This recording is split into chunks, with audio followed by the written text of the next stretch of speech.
guys, welcome to my channel. My name is Marie and in this video I want to share my digital painting process. Today I'm gonna be drawing Astarion from Baldur's Gate because he was one of my favorite companions. So yeah. I start with a rough sketch of the pose and then just add the head, slightly adjusting it so it would look more or less natural combined together. At this stage, I don't really measure anything or try to get any specific details because I'm just going to do it later. You'll see in a bit that my process is pretty chaotic. So at this stage, I'm sketching very roughly because later on I'm going to be adding a bunch of layers to clean everything up. So once I'm happy with the rough sketch, I make a new layer and try to make the cleaner version of it. I also focus on a couple details that I feel like they're going to be hard for me to render later, so I try to grasp facial features as accurate as I can on this stage, making sure that shapes and sizes are more or less right. I also try to make more detailed sketch of hands, because let's be honest, no one is comfortable with drawing hands. So at this point, my process can vary. Sometimes I like to do very clean, perfect looking line art and then work with that. But this time I decided to render everything as I go. So I make another layer and put basic colors for skin and hair, again very roughly, just covering the area because I'm gonna clean it afterwards. You can see that I do clean the face outline pretty much at once because that's the area I'm gonna be focusing while painting first.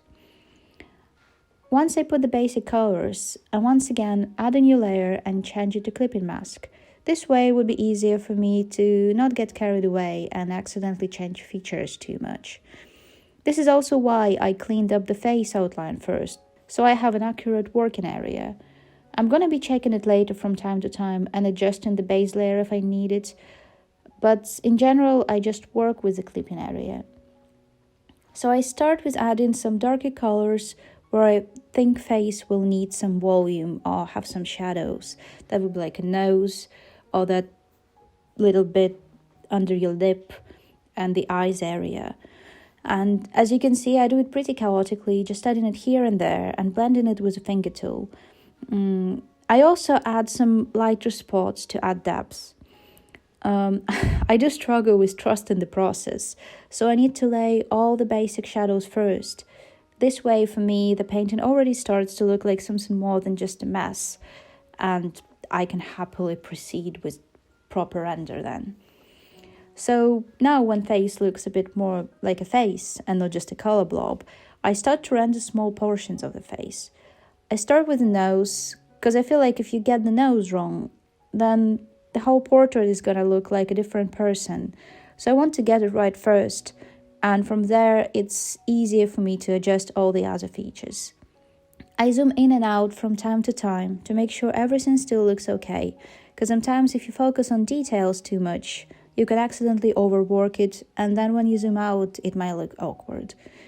So then I move onto the lips, and lips are quite tricky to paint, especially on male characters, because it's really easy to accidentally make them look like they have lipstick on when you were not planning to do so.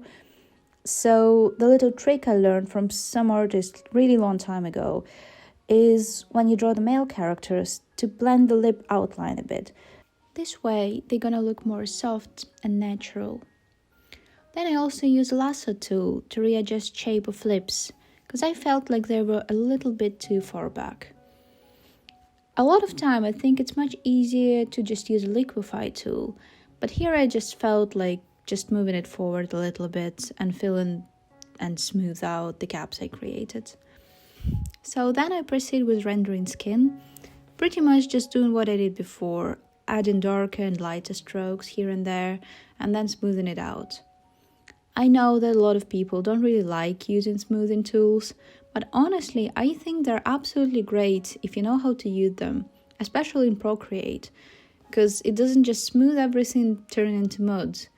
Because here you can use various brushes for smoothing and actually add more depth and texture with it rather than blending it all in one big color blob.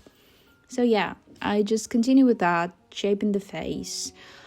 I also try to leave some sharp strokes in some areas to get more defined shadow or shape in general.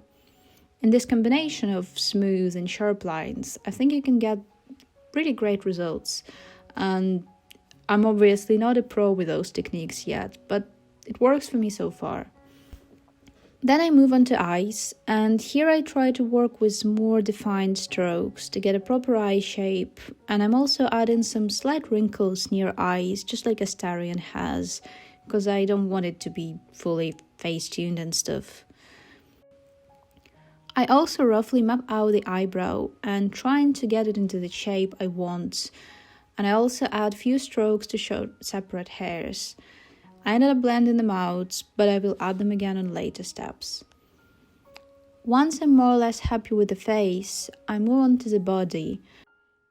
In this case, I just laid out some base colors for the clothes. I also try to keep everything on different layers, just in case I mess it up, and you'll see later that it played a little trick on me. But in general, even though it might be not the most efficient way, and again pretty chaotic, I find it easier for me to keep everything under control this way. Then I move on to rendering hands, and again I start with layering the base color and then adding darker colors for shadows and all this stuff. I also try to have some sort of line art there, because for now I find it to be the best way for me to properly put all the details on fingers and arms in general. I add some shadows where the knuckles and joints are supposed to be, and so far I think it looks pretty well. I always struggle with drawing hands, but this time I was pretty happy with how they turned out. I also decided to change the background color because I felt like it will help the face and everything stand out more. So I keep rendering hands and cleaning up the edges of the base layer to give it more defined look, and once I'm happy with it, I move on to the clothes. Here I decided to dress him in a leather jacket, so I started laying out some basic shapes of the collar and sleeves. But then I decided to get rid of that, because I didn't really like the look of it, so I decided just to stick with the classic suit. Later you'll see that I decided not to render clothes at all, partially just because I'm lazy, but also because my iPad apparently couldn't handle this amount of little strokes, and it just started crashing every 30 seconds, so I decided to leave it as it is. Then I remembered that I forgot to render the ear, so I moved on to that, and you'll see there that because I put the base colors for hair and skin on the same layer, it was harder for me to blend details without mixing it with hair color. So I simply decided to erase some hair around the ear, and later I really did struggle to fill in the hair in that part. Then I refined some details here and there on the face and the neck, and finally moved on to the hair. My whole process for the hair was again pretty much just adding some dark and light curly brush strokes all over the head. Here I was pretty much experimenting with that, trying to get the best look. And again, that's where my iPad started betraying me and crashing all the time. So I was scared to add too much details, because initially I wanted to add some thin hair strands to make it look more realistic and detailed. But it just wouldn't let me do it, so I stuck with what I could do. So I finished up the hair as much as I could at this point, and we're almost done. I had my subtle signature somewhere on the painting, and then for the last step, I like my canvases to have some texture on them. So to do so, I copy my painting as a canvas, so all the layers would be merged in one without me losing my original layers. And now I can add the texture to the whole piece at once. For the texture, I either use variation of noise tool, or in this case, I put on an extra layer with a paper texture and set it to overlay, and then adjust opacity to my liking. And we're done! Here's my final piece. I hope you like it. And I hope you enjoyed this video, and if you have any questions, please write them down below in the comments. Thank you so much for watching, and I will see you in my next videos. Bye!